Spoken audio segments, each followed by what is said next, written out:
obsessive thoughts. You smile to strangers. You're so happy. He's in love. Wow, he's in love. You see the world differently. So that's part of the timelessness of the blissful euphoria the baby feels. You're feeling some of that.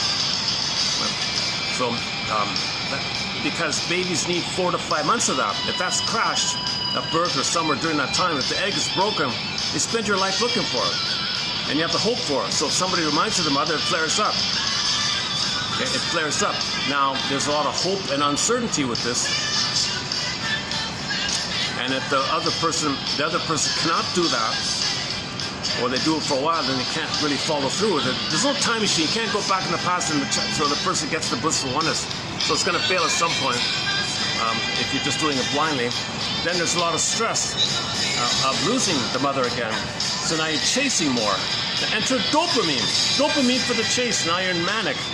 Now you're chasing. So we recently did a bunch of quotes on dopamine. Dopamania. Dopamine. So the dopamine is when there's too much trauma in the baby. He's got an excessive amount of stress, adrenaline, and dopamine. Just keep it simple. Okay, so everybody's got a natural dopamine as a pleasurable motivation of your expressing what's unique about you. It's not this manic thing, but there's a kind of manic dopamine called dopamania or dopaminergic. The dopaminergic brain or the dopaminergic mind. When dopamine becomes dopaminergic, that implies that's the dopamine by the trauma.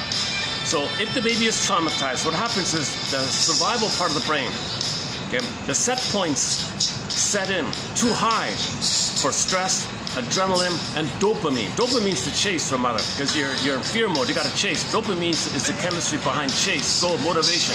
You're looking for the mother. So these set points are too high. Oxytocin, the love one, serotonin, the pleasure one, those are too low now. You can't love and have pleasure if you're in survival mode. Go chase for mother so you can get the proper set points. So repetition compulsion is you repeat the thing in the past to correct the set points. And you're chasing for mother to give you the love to correct the set points. It doesn't work because nobody in the present is a mother in the past. So you're kind of stuck like that. But the hope is the pursuit. And you get the blissful feeling, the stress. Then you get the fantasies of the hope, the stress, chase, doesn't work, stress, hope, promise, chase, doesn't work, pain, chase. And now you're caught in this kind of loop of chasing all the time.